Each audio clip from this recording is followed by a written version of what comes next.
Welcome to Conneqt to Disconneqt podcast. I'm your host, Indiana Sacasa, and today we have Cynthia Ventura, partner and personal injury attorney of Feldman, Barron, and Ventura.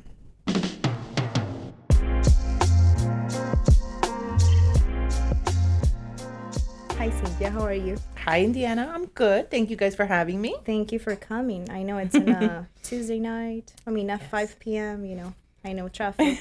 It's okay. I'm glad to be here. Happy to be here. If you would describe yourself, if you would choose 3 words, what will you say about yourself? Loud, Okay. funny, Okay. smart.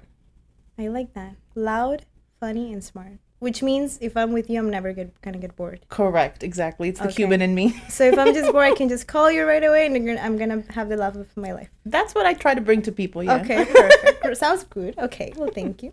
So I know you have an interesting journey before becoming a lawyer. Yes. I know you were a case manager for many years. Can you tell us a little bit more about your experience before you became a lawyer? Sure. So I guess I'm what you called a non-traditional law student. Okay. I always knew I wanted to be a lawyer, literally from like when I was 9 or 10 years old. That was always the goal.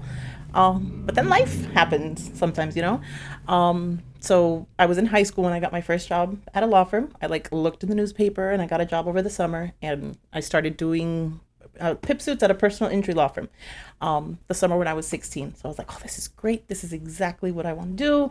I graduated high school. I started college. I met a man, got married, had a baby, and then working full time kind of made it a little harder to stop working, especially with a kid, to go to law school. So I did work full time. I did my college part time, so it took me a little bit longer. So I think I was 30 when I applied to law school for the first time, which is Okay. not the usual age. Yeah. A lot of people go straight from, high school, college, law school. So off the bat, I was a non-traditional student at 30, which is insane. Yeah, but you had the passion in you for I all those did. years. I did, yes. What I would you did. say was the drive in you? You're like, no, even I'm 30, I'm gonna still pursue law I think I always wanted to be a lawyer because I think for most people, your first interaction with an attorney doesn't usually end up being a positive one. I say that for most people, like people in Miami, unless you're, wealthy or you have businesses. A lot of people, your first interaction with an attorney, maybe you get arrested, maybe you get a ticket, maybe you get into a car accident. So your first encounter isn't always usually a pleasant one. And I wanted to be a pleasant one. I wanted to be the type of attorney that is like family, like somebody, that you can count on. So that was always the passion for me, regardless how long it was going to take. Did you ever have to deal with, like, back then with an attorney, an experience that it was not pleasant for you, would you say? Yeah, so the first office that I worked for, he had a bit of an anger management problem, and he threw his calendar, which is a big red book that a lot of attorneys, if you guys know attorneys, the big red diary book that every attorney swears by. I don't care how much ChatGPT you use, the book, you write it down. He threw it at me. I was At like, you? excuse me, sir. Like at you, literally. Yes. It missed. And then he also got upset because, so at the time I was doing PIP suits, which is a lot of paperwork, literally 25 pages. And the attorney has to sign at the end. And we ran out of sign here stickers, the little sticker with the little arrow. And he had a whole flip attack. How do I know where I'm supposed to sign? I mean, you went to law school, sir. Sign where it says your name. So yeah, that was insane. How many years you worked there? Oh no, I stayed there 2 months. That's it. Oh, No, God, I of course. don't do well with people throwing things at No. me. And good. and I told the paralegal, and he's like, "But he likes you." I was like, "What do you mean he likes me? Oh my He God. threw the book at me." He's like, "Yeah, but it missed." Oh, maybe that means for him that he likes That's me. what I think. Yeah, he's like, it missed. He likes you. I was like, no. Yeah. No, I don't do well with violence in the workplace. No, me neither. But course. but it was a learning experience, and I was young, so, and that's ironically, that was my first job of personal injury. It's not something that I wanted because Yes. I always wanted to be like a criminal defense lawyer. I loved looking at that on TV. Okay. But it's where I landed, and it's what I've been doing ever since. Yeah. And then your second job after that one was I was at another a Oops. personal injury law firm as well. I was there for about 2 years. okay.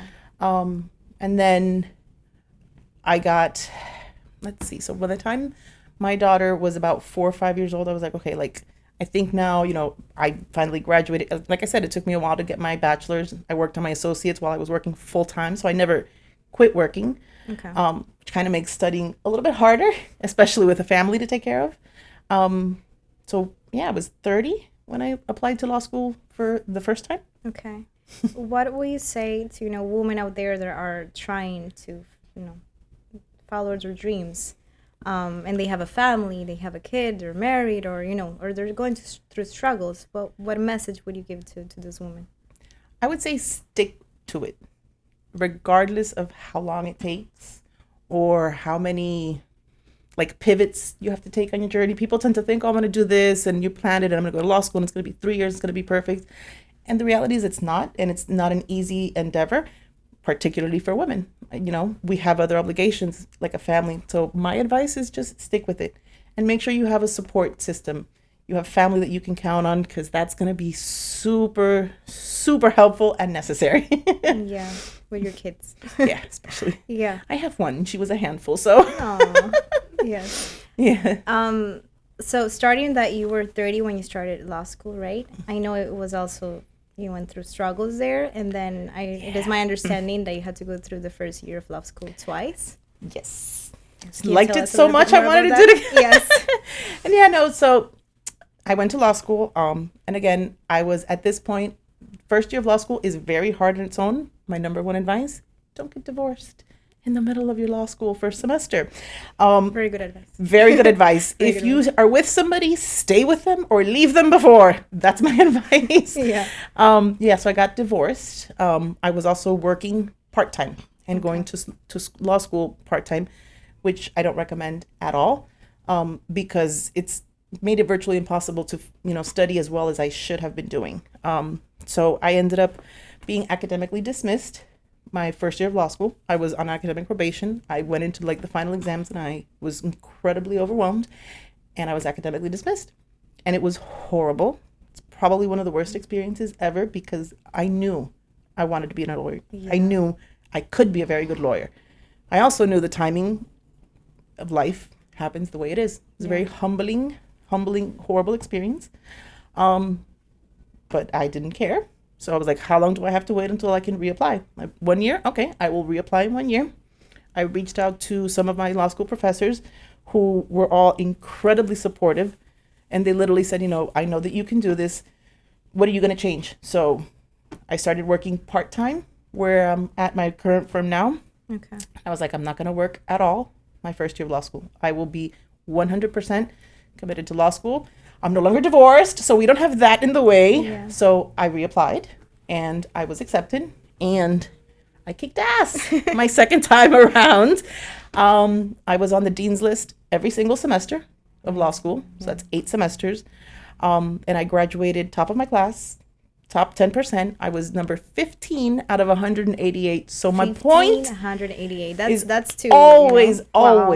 always believe in the comeback. Doesn't Yeah. matter how long it takes you to get there at all. I was 38 when I graduated law school. So I think the lesson would be if you feel something deep inside of you in your heart, it means there's something. Exactly. You have to go follow through. it. You have You to follow follow it. it. Doesn't Yes. matter. You get kicked down, you get yourself back up. And I Yeah. think it was a very important lesson for me to show my daughter, because you're going to have failures in life. You're going to have situations that kick you down, and you're just like, nope, this is what I want to do. So Yeah. I'm doing it. I don't care. That was a great example for your daughter, for herself to follow. It was. her It dreams. was. Yeah.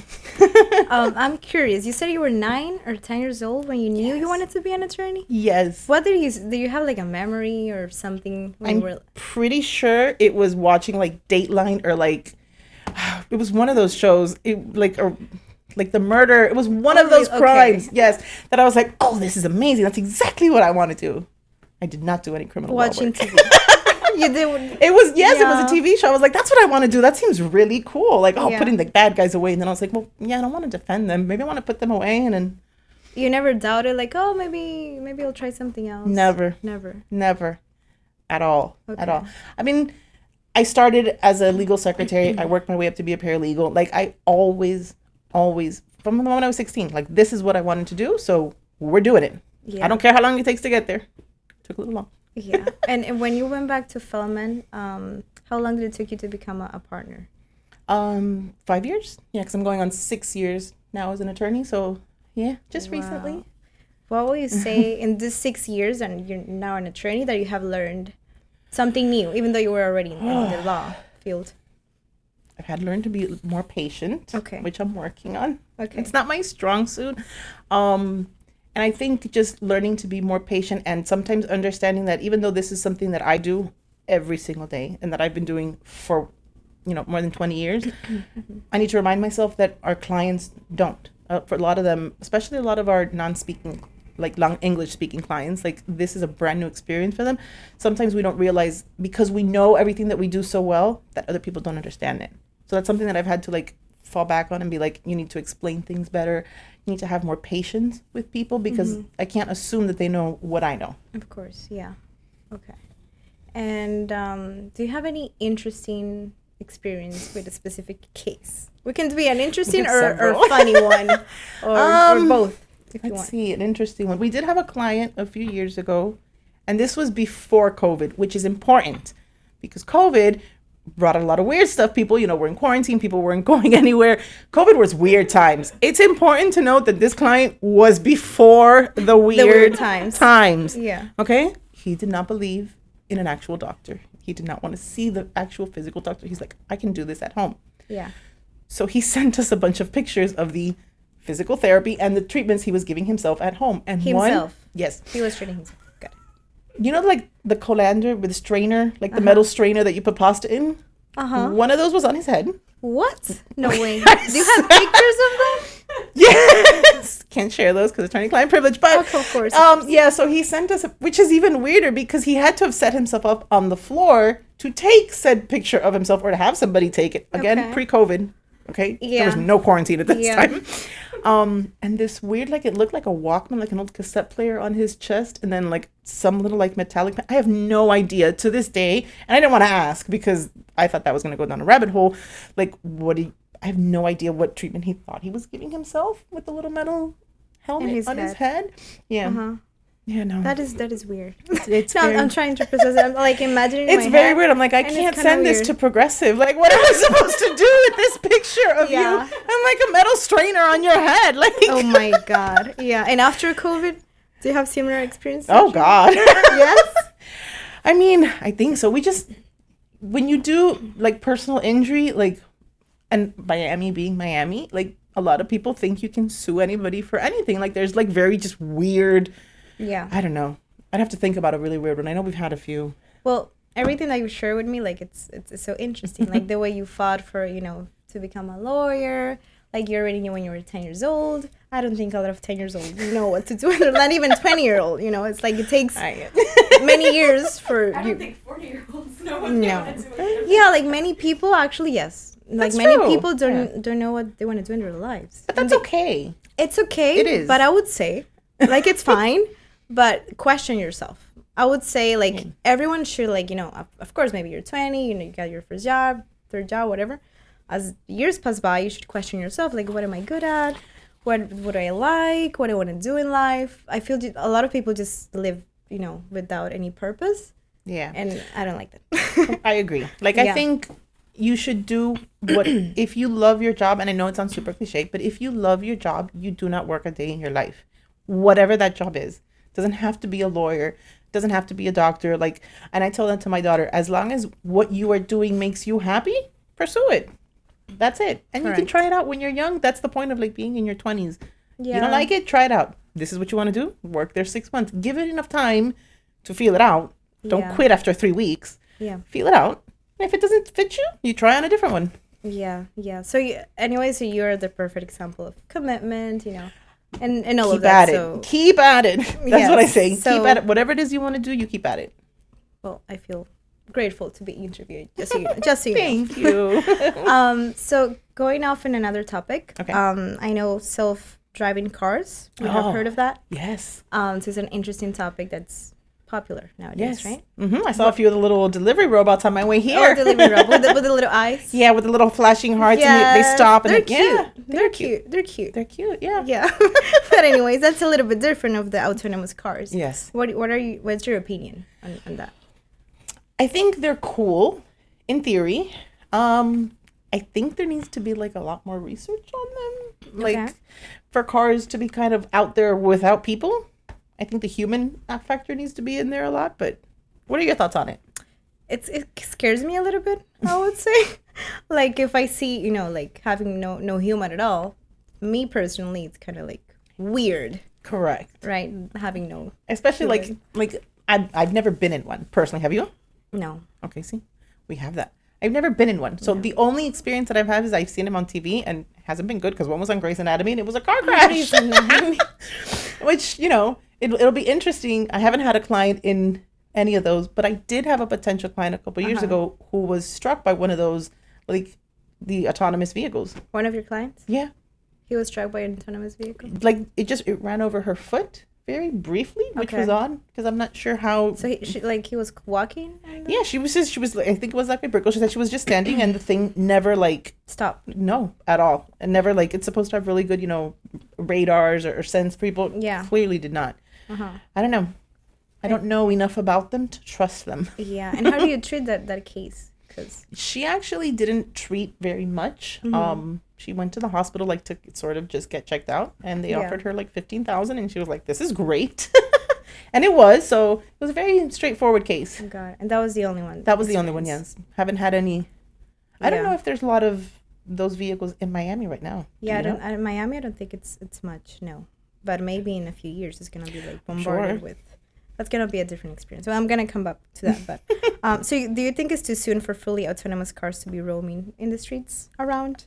Yes. Serving as taxis for people. 1,000% yes. Okay. Because I think there's things that only a person and their reflexes could gauge. Especially in Miami with all the road rage. Like I just think, I don't know. I don't think an AV is gonna have the reflexes to understand sort of things that are only human. You know what I mean? Like if you have a passenger who's pissed off inside the car and is screaming and is about to you know what I mean? The car's not going to sense that because the car only senses physical, things that are going around. A car's coming up, the light is red. You don't understand if there's an angry person next to you that's about to get out, and I don't know. That's the human factor that I don't think those vehicles take into account. Yeah, I would say the part that was, like the reckless drivers, drunk ones or distracted or, that's the other part. So I would say it's I don't know. It's tricky. It is a tricky situation. Is a tricky thing. I don't think Miami's ready for it, to be completely honest. I don't think Miami's ready for that. Miami's maybe not ready for a lot of things. This is true. Maybe that's what it is. Yeah, so I'm going to read this paragraph and then you can tell me what you think of this. Cool. So there have been multiple lawsuits regarding AVs. For example, a big one still ongoing for an incident which occurred in 2023. A cruise AV hit a woman who had been hit by another vehicle and ended up dragging her about 20 feet while she was under the car. Jeez. So while the woman was crossing the road, she was hit by a human driver who actually fled the scene. And this was then thrown into another lane where the AV then failed to stop and drag the woman while she was stuck under the car. Jeez. Cruz argued that the vehicle didn't have enough time to stop and failed to recognize that there was a person under the car. Cruz then omitted the footage of the woman being dragged and admitted submitting a false report 1 year later. Then they paid $500,000 in criminal fees, and the California DMV revoked their permit to operate driverless vehicles. And Cruz cannot currently operate without a human driver in the car. It's currently estimated that Cruz will have to pay a settlement of $8 to $12 million to the victim. San Francisco police are investigating an apparent hit-and-run that left a woman critically injured and pinned under a Cruise self-driving robo-taxi in San Francisco Monday night. The patient was transported within 10 minutes of the arrival of the first rescuers. Video from the Cruise vehicle reviewed by CBS News shows the woman crossing against the light and getting hit by a sedan. She is then launched into the path of the self-driving car. Cruise says its vehicle braked aggressively to minimize the impact. The real question that needs to be answered is, could a human driver have avoided this person in the road? Cruise says its vehicles are involved in 65% fewer collisions than rideshares driven by people, but in August cut its Bay Area fleet by 50% after 2 accidents within hours of each other. The autonomous taxis have drawn public outcry, with some residents disabling them by putting traffic cones on their hoods. So, of course, this is a terrible incident that happened. Yes. It's half because there was a human involved at first in the correct. The human, you have to take that into account. And then the other part. So, correct. Do you believe that a human driver would have been able to avoid this kind of incident better, like the second car, because the woman was like under. So let's see, maybe not avoid the second accident, because she was obviously a pedestrian. She was thrown into the roadway. So maybe a person driving an actual vehicle would not have been able to avoid hitting her a second time. However, a human person would realize that they're dragging a body 20 feet. Yeah. It's not like a couple feet. You know what I mean? It's a human body. It's got to be graphic, but I'm sure it's bumpy. Like, I think that's one of those things that the vehicle obviously doesn't, maybe they don't test for those sort of factors, because these vehicles are sort of equipped and trained to gauge the road conditions, the vehicles and all that stuff. If a human had been involved, yeah, I think 1,000%. Maybe not, like I said, maybe not have been able to avoid hitting the woman. Yeah. If she was already in there. But definitely, if they can't avoid hitting her, they're not going to drag her 20 feet, because they're going to realize that there's a woman that you hit. There's someone. Yeah, there's a body. Below there's somebody there. Yeah. I think that's a perfect example of what these vehicles are not equipped to handle in the real life scenario. Mm-hmm. Do you think that cruises vehicles have a significant amount of learning? Well, I think you do. Definitely, to do before they're able to fully operate without a human. 1,000%. Yeah. Yeah, 1,000%. Would you be scared if, like, 10 years from now, let's say 70% of the cars are without a human being in the car? I think I probably would be a little freaked out about it. Yeah. I would. No. Maybe if it's 70% of the cars, then maybe all those autonomous vehicles are all on the same page and we're not getting, but I don't know. I think it's a scary situation. It's I feel in the last 20 years everything has changed so much. Like, I know. And in the next 20 years it's gonna be even more crazier. Yeah. It's like, it's gonna be crazy. I don't know. We'll see. If these autonomous vehicles are so safe, then my job might be in jeopardy if they're not getting into accidents. Yeah. I don't know. How do you think that will affect PI, by the way? Well, if these 10 vehicles, years from now. Exactly. If these vehicles are as safe as they purport themselves to be, then I might be out of a job in 10 years if people aren't getting into car accidents. So, yeah. So no AVs here in Miami. No AV. No. Vote for Cynthia for no AVs. So here's some statistics that actually says the following. So the National Highway Traffic Safety Administration suggests that about 1 in 5 to 6 human crashes get reported to the police. While autonomous cars softwares log every single bump, script, initial event, like anything, right? Anything, yes. they log it, yeah. Waymo, which is one of the autonomous cars, the data, it says that of over 25 million miles shows 88% fewer property damage claims and outstanding 92 fewer injury claims than human-driven cars. Meanwhile, the injury crash rate for Waymo, 0.6 per 1 million miles versus 2.6 per 1 million miles for humans. This suggests that AV may crash slightly more often because all accidents are logged, but that their crashes are much less severe. So, of course, I mean, humans crash and they're like, oh, if they can avoid it, that exactly. They will not call the police like, hey, I did this tiny, Oops. Yes, but these cars actually, they report it. So it looks like they have more accidents because every tiny little thing. Yeah, every tiny little thing. So that is interesting. It is. I would say because it's kind of prevents maybe, humans, we want to avoid getting caught. Correct. These cars are actually like means my job might be a little, little on the line there, so I don't know how I feel about that. Yeah. So you would say that you believe, no, you're the opposite. Because in this, do you believe that that humans are more dangerous than reliable AV companies as a whole? No, I think you would say it's the opposite. The AV cars are more dangerous. I mean, I think they were both equally dangerous. I don't know. I don't know if I would put them as more dangerous than humans. Okay. I just think that they're, I don't know, maybe less reactive. More dangerous? I don't think so. Okay. I guess, that's something to debate. Yeah. On another note, so there was this new House bill that we, of course, I know, everyone knows here. Well, not everyone, but this went into effect July 1st here in Florida, right? The super speeder law. Oh, yes. Yes, okay. So this prohibits drivers from driving 100 miles per hour or higher and 50 miles per hour over any posted speed limit. The penalties include first offense, up to 30 days in jail and a $500 fine, and a mandatory court appearance. Second or subsequent offense within 5 years, up to 90 days in jail and a $1,000 fine, and possible license suspension. Florida law enforcement began making arrests under the new law immediately. And one driver was cited at 104 miles per hour just minutes after the law took effect. Oh. Yeah. The first one. Poor guy. Like after Yeah. it's on. Okay, 5 minutes We're later. on. Yeah. So what do you think of this law? I agree with it wholeheartedly. Okay. I like to drive fast myself.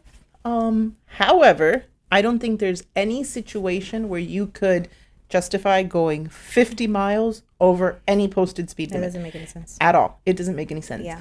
100 miles per hour if you're on the turnpike and sort of maybe Yeah. when you're in the open, and it's still risky because I mean the newer cars go 90, 100 miles per hour, and new cars are kind of like, you know, you don't feel them, they're very smooth. Older cars, you feel them, and 100 miles per hour is a very risky situation to be in. Yeah. With a situation. But yeah, there's no situation where you could justify 50 miles Over over the speed limit. a posted speed limit. Yes. Like that kid, the 14-year-old that took his parents' car for the joyride, you know, on a residential street. He killed the 3 women. Then he hit when them. was this?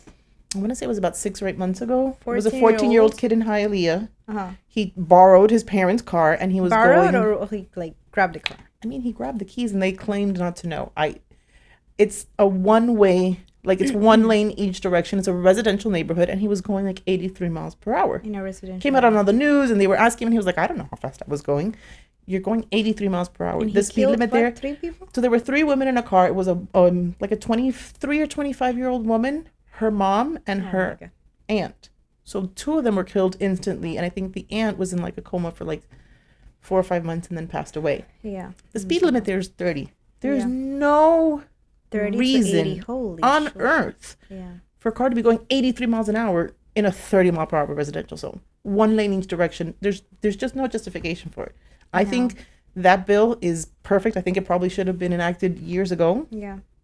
and the penalties are worth it. Yeah. You should go to jail. If you're going 50 miles per hour or 100 miles, yeah, you should go to jail. Well, I feel Learn like your lesson. you know, teenagers whenever they get their first car, they're like, "Oh, I'm the Oh, Superman. yes. I'm the super. I'm gonna- like I'm the mate." And then a lot of accidents. Exactly, but do you're you, reckless. have you heard like how many accidents from teenagers? Like, you know, do they more happen sometimes? Yes. Yes. Younger people, yes. You don't learn. I think you get experience as you learn, which is sort of what we were talking about with the autonomous vehicles. They don't have the reflexes that humans learn. Yeah. An 18-year-old who just got their license and has a brand new car, they're learning. They're not going to have the reflexes that say you and I have. We've been driving for a long time. I'm not going to say how long. It's going to make me feel old, but you know, the more you drive, the more experience you get, and you know how to gauge your surroundings and the circumstances and the dangers. Teenagers don't. Young people, young drivers, you should be learning. You should not be going 100 miles per hour as you're learning how to drive. Yeah. I think that's just a risky situation. No, and so many sad stories that we hear in the news, and so many There's- lives, families are broken. A lot. It's hard. Yeah, no, I agree with that bill, and I'm honestly like, it should have been probably passed years ago. Yeah. Maybe they did it because they saw tremendous accidents, you know, how they increased. Probably. Yeah. Yeah. So a good thing. So of course you think it will keep residents safer. Yes. Yes, I do. 100%. Yeah. Especially people who maybe don't take it as seriously. They're like, oh, you know, I'm just driving my fast car. Yeah, until you hit somebody or until you cause an accident, and that person's going to have consequences and suffer for the rest of their life because of your poor choices. Yeah. Because you wanted to vroom, you know? Do you think and this law happened because of immigration, or you think it's separate from it? It's a dicey topic. It's true. No, it's a separate topic. But I don't think it happened because of immigration. I think that the immigration panorama has changed so much from day to day that I think this law is probably going to open the door for a lot of other riskier immigration tactics because of the crackdown on immigration. But no, I don't really think it had anything to do with immigration. I would venture to say that whoever proposed the bill probably had a very personal connection to a situation involving somebody in their family. Because this type of law makes sense, and it should have been enacted before. I would venture to say that and I don't know, but whoever proposed it maybe had a situation where someone either close to them was either killed or had a really bad accident because of somebody going 100 miles per hour or going so over the speed limit that, you know, it affected them personally and they chose to enact this. But I don't know. Do you think it should be the same penalty? Because here's the same. Like if you're, let's say I'm in the highway, right? 100 miles per hour, 101, because that will be the right. For me, it's not the same if I'm 101 in the Correct. highway that if I'm in this residency should Correct. be under 30 and I'm in 80 miles per hour. Correct. Like, I feel it's, like my opinion would be like it should be different penalties because, you know, if the speed limit here is 70, you know, I feel. I agree. I think I because agree. going to jail and everything for... That I agree with, especially in Florida where we, like, you can be in Orlando in a few hours, a couple hours, depending how fast you go. But realistically, you know, some on 995, sometimes the speed limit is 70. Yeah. So going 70 isn't a big deal. Sometimes going 100 on the expressway, yeah. I think maybe the penalty should be Should slightly be a little different. slightly different, I think. Yeah. But we'll see. We'll see how this goes in this coming months because Yeah. we only have like, what, a month and a half? A month and a half. Yeah. of This law We'll firm. see at the year mark how We'll long see. or how much Oh, this has affected and how many correct. people have actually been penalized. But because of maybe this. it's like the whole community gets educated. Because after a few months, you're like, okay, I cannot do this. So it's like, you know, the whole I community am is not like... paying $500 again. Exactly. So let's hope this goes very well. Do you have any experience yourself driving? It doesn't have to be now. Maybe you were younger, whatever. You were a teenager or whatever. That you were over the speed limit. And do you remember if you went like really high? Yes. Above? Yes. Yes. I was going like 100. I was going like Holy. 104 once. Okay. 104? In my Or 40? no 104, Oh, shit. not 140. Okay. No, I was going 104. In my defense, it was a rental, and it was like a brand new car, and it was like a big Chevy Suburban. You don't feel it, okay? I did get pulled Yeah. over, and I was No. going 90 when I got pulled over. And the trooper, she was really nice. I literally said, I have no idea how I was going 90. I just admitted it. She's like, I clocked you going 90. I was like, I have no idea. It's a rental. I literally just, it's a brand new car. I didn't. But feel it. here in Miami, you were like... Oh, no, it's still somewhere. Miami-Dade. Were you still in Miami-Dade? Good thing she didn't catch me when I was at 104 because I looked and I was like, oh my God, I'm at 104. Let me slow down. And as soon as I released the thing, there's the trooper. I was like, Oh, great. so it's like you had an intuition, like, let me slow down. Yeah. How much was the speed limit? I think it was 65. It was that part of the turnpike. It was right before. This is what I remember. It was right before Miami-Dade where it, like on the turnpike where it connects into Broward. Okay. I know this because she wrote Miami-Dade on the ticket and she filed it in both Miami-Dade and Broward. So the ticket haunted me for like 6 months in Broward two and different Miami-Dade. counties. Yes, I was like, so I'm finding this in Miami-Dade. I wasn't an attorney then, but obviously I was a paralegal. Yeah. So that did not go well with the Yeah. trooper. Like, she was very nice, but like the judge, she's like, also, I was like, my boss is an attorney and like I'm fighting it in Miami-Dade, but she also filed it in Broward and like I shouldn't be penalized with the same ticket in 2 different counties. Yeah. That was my defense. Interesting. Were you ever part of an accident? Involved in an accident? Yes. So not my fault. I was in an accident when I was in high school.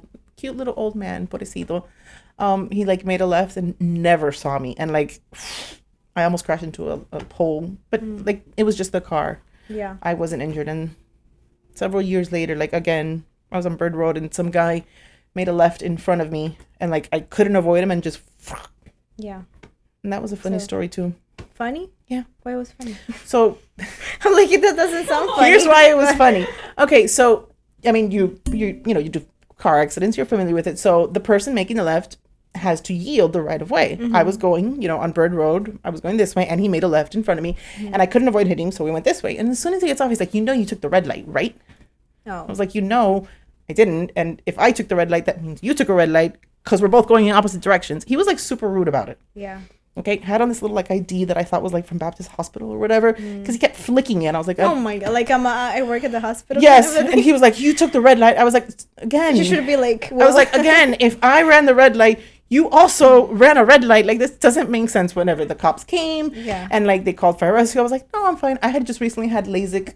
I didn't have LASIK surgery. I have implanted contact lenses, but I had just recently had eye surgery. Yeah. So I was like, the sun was coming down and the cops were like being really nice. And I guess it just annoyed him even more because he kept insisting, like, I ran the red light. Listen, I didn't run the red light. Okay, I fought with that guy's insurance because it wasn't even in my car. It was my then husband's car. Oh my God. So the whole front was like damaged. Yeah. Because I was a paralegal, I was like, listen, I will fight with the insurance company. I fought with the insurance company. He had United Auto, which is the worst company. Okay, fought for 3 months because he kept insisting to his insurance that I ran the red light. And I was like, listen, buddy, again. Finally, 3 months later, they accept. My husband's car gets fixed. And a month after his car gets fixed, he's like, oh, we're going to go to happy hour for my manager at AT&T. He's being transferred to Texas. Guess who the manager from AT&T was? It was him. He was the guy that made the left. And he didn't realize that they worked together and trained him. And I see him at the happy hour and he's like, you. I was like, again, I did not run the red light. Oh my God. That was like a year later? No. What are the odds? No, it was like 6 months later. What are the odds? What are the odds? They were like, you need to unify and say, forgive each other. And then my then husband, peace. he was like, but he's the guy who trained me. I was like, he's also the guy that delayed your car being fixed for 3 months, just so you know. Oh my God. That is so random.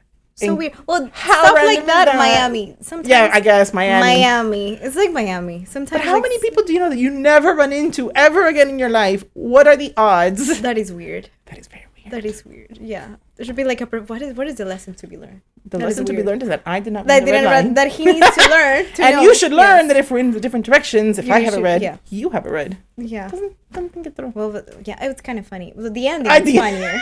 Because, yes, that's Yeah. weird and funny at the same time. It was a great happy hour. Great happy hour. Interesting happy hour, I would say. Not expected. Yeah. Yeah, so the little badge was an AT&T badge. Oh, so it wasn't the hospital. It wasn't, and it's, So you I thought don't it know was why the it's stuck in hospital. my. Obviously, I didn't see it. If I had seen it was AT&T, I would have been like, Yeah. oh, because there's no like AT&T only has the one building in Miami. Like, what are the odds? That is weird. Yeah, that is weird. Well, interesting. Thanks for sharing your experiences with the accidents and the 30 miles per hour more. But so now we're going to another topic. Okay. So here we are at Conneqt. Yes. Right? Yes. So I know you've been using your system for a long time. Yes. I know you love it. I do. I think you love it. I I've absolutely heard love you it. love it. So in a few words, or however you want to express yourself, what do you think of Conneqt? I think it's amazing. I really, really wholeheartedly think it's amazing. I know it's been a lot of years in putting it into work. It's a great system where it simplifies everything. And it simplifies it to the point where it's effortless. Like you go and, we use technology. Everyone's on ChatGPT. Everyone uses an app for something. Yeah. I think it's amazing because it literally takes the guesswork. I'm not really good. Okay, I'm great with directions. Okay. Not really good with like neighborhoods and all this sort of stuff. Like having to figure out what's close by. You put in an address, it gives you everything. Then you can filter by what you need. At the beginning of the case, you need to set up a client with a chiropractor. You need to get physical therapy. Once they need to get an MRI, you can filter by the type of doctor that you need. You can filter, you want somebody close to your job or close to home. I'm not going to look at a map. I do not. Okay. Yeah, looking at them. I started driving when we had to print MapQuest directions. Okay, that's way before your time probably. I don't do well with that. Like this erases all of the legwork that you have to do. It simplifies it. And then it's also like the consistency where you have the people that are constantly updating and checking in. Is the client getting the treatment? If they're not getting the treatment, they're following up and they're letting us know. They're emailing, they're doing it on the platform, they're calling. We know and we're informed, and it just makes the job 1,000% easier. So your day by day, it's amazing, right? It is. With Conneqt, it makes everything. It makes everything with easy. your staff. Exactly. How you say your staff So likes Conneqt? It's great. Some of them are, some people are old school. Some people are more technology based, and I think the platform is easy enough where even for somebody who's more old school, who maybe has been doing this for 20, 30 years, and it simplifies. It's easy. You put in an address. Everybody knows how to put in an address. We do it on our phone when we call an Uber, and it just simplifies everything. Yeah. I love it. I know since it launched, I think you were like one of the first ones that. I want to say I think I was the Or first one. the first one. I So want you to say should- I you was should the get beta title of person. being the first I one. think so. I Joining tested Conneqt. it out. Yes. I mean, I remember when this was literally just a thought. Yeah. Like, what if we did an app? Like I literally remember, I want to say it was like 8 or 10 years ago, like when Robert was like pitching this whole idea. What if I had an app? Apps were coming new. We had iPhones and we had smartphones, but people weren't generating apps to make life easier. You know what I mean? They were social media and games and all sort of stuff. And I remember when it was literally just an idea. What if I made an app? Like, what if I had a system where like you can just, like you put all the doctors in one place, right? And then all the attorneys will have access to all the doctors and the doctors have access to the attorneys. And you just put in like an address and your client, get the place. And I was like, that sounds amazing. Like if you could actually do it, that's amazing. And that was 8 or 10 years ago. And here we are. That's amazing. And it is. It is an amazing program. I'm happy to test it out. I was always happy to, be like, the dumb, what is it, test dummy, whatever it is, to work it out. It simplifies absolutely everything. Yeah. I mean, that makes me feel very proud. Yeah. No, when you're like 8 to 10 years ago. Yeah. That it was just an idea and see how, Yeah. And where we are and where and we're that's still where going to be. and that's where everything comes from. You have an idea and you stick to it. You know what I mean? Doesn't matter how long it takes. Perseverance. Exactly. And doesn't matter how long it takes. Oh, this app didn't work out. Yes. I gotta take forever. I gotta get a patent, or I gotta do permits, or anything involved with attorneys. You have to get cleared with the Florida bar. You have to do this. Everything takes time. But you just gotta stick to it. Yeah. And it pays off. Yeah. If let's say I'm another lawyer and I'm like, hey, this Conneqt people are calling me. They say they have this software. I've never heard of them. Do you know them? Like, what were you saying? And they're like, oh yeah, I know them. But and I've actually had an attorney. Yeah. Ask me that. Oh, look at that. Mm-hmm. He's an attorney and a friend from law school. I was like 1,000% yes, recommend them. That's all he needed. Because I've been doing this long enough where he's like, I was a paralegal for 18 years before I became an attorney. Yeah. So I had the experience to back up what I was telling him. One of the best things that I love about it, besides the fact that the setting up of the clients with the doctors that they need, is the fact that the doctors can upload the medical records. It's HIPAA compliant. If you do personal injury, do anything medical, you need to be HIPAA compliant. You can't just disclose people's medical records. One of the amazing things that the platform has is that it has the capability for the doctors to upload the medical records. Mm-hmm. So I'm not sitting here waiting. The client tells me, I had an MRI, I'm in a lot of pain. What am I going to do? Well, I got to sit here and request it. And, I got to send it to them or email or fax, and then I got to wait. It makes the connection seamless where the doctors know that the attorney needs this information, because how am I going to document my client's case? I need the client's medical records, and it facilitates it for them, because they're not like, I have to email this. It's one platform. The medical records are there. The files are there. I can attach the pertinent documents there. I can, communicate all in one place. Yeah. I don't want to generalize, but a lot of attorneys, if it's not broke, don't fix it. You know what I mean? If they have a system, they're like, well, I don't need, my system doesn't need to improve. I think that's where they're going to fail, because you need to adapt as technology adapts. Otherwise, you're going to stay stuck. You need to move forward. You need to learn the new things. And once they realize how much easier it makes it, then they're like, okay. I was like, I was making trouble with this. It's amazing. Nobody heard of ChatGPT until everybody heard about ChatGPT. And everybody's using ChatGPT. And now everybody's using ChatGPT. Yeah. We actually now have this new feature that I don't think we have tell you about. No. Should we show what her? New feature? Should we what show new her feature? Yeah, we have this new feature that we haven't told you about. And it's called Patient Link. Okay. And actually, since before you were one of the first ones to know about Conneqt, now you're one of the first ones to know about Patient Link. So you are the best. Yes. So Patient Link. So let's say you get a client, right? You usually go to the platform, you put the client's address, you look for the specialty, and then what are the providers nearby, Yes. What if you can just send the link to the client itself? Ooh. You choose the client needs a chiro. Okay. I'm the client, I get it via email. I just click on the link. And picks my their own place? my address already pulls up. And then all the chiros this. near my address, and I just need to choose because I'm the client. So I see this. all the options, and then I'm like, okay, this one's good because it's 2 miles away from my house. They close at 7 p.m. Click on it, and you're not the one, It's the client. Yeah. I like that. I think it's amazing. Okay. Plus, I think it will facilitate the clients, picking something, like you said, they have their own choice. A lot of clients are sometimes, this is my address at home. But, I go to work. Maybe I don't want to get something close to the office. I think there's certain things that we can always and should always do for our clients as attorneys. Yeah. And then I think there's certain things that the client is the best person invested to make that decision because they know their schedule. I think that's great. Yeah. This new feature, one of the reasons it was created, because some attorneys, they're like, I'm not really sure if I should use Conneqt because there will be, this is compliant. And it's it looks like if they're choosing the provider, even though we always tell them you're not, because we give the options to the client, and the client is the one who chooses. But I feel this is going to be more, make their life okay, It makes it send more it to direct. them? Yes. What do you think of that? I think it's a great feature. It's amazing. Obviously, Conneqt is compliant as it is. Yes, correct.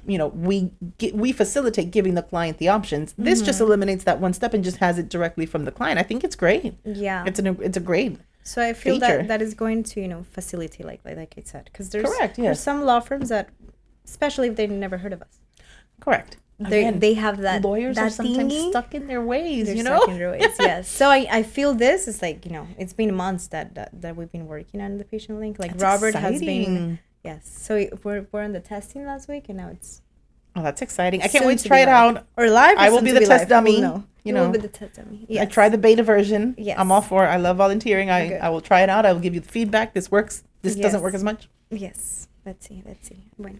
Well, Cynthia, thank you so much for coming here and share all of your experience. And this was a very nice conversation. I really enjoyed it. Thank you for And having me. I I hope- enjoyed it just as much. I hope to see you in another one. Maybe. Maybe you come in another one in a few months. Okay. Okay. Sounds good. Okay. Thank you. Thank you. And this was Conneqt to Disconneqt podcast. Thank you for joining us. See you next time on Connect to Disconnect. Bye.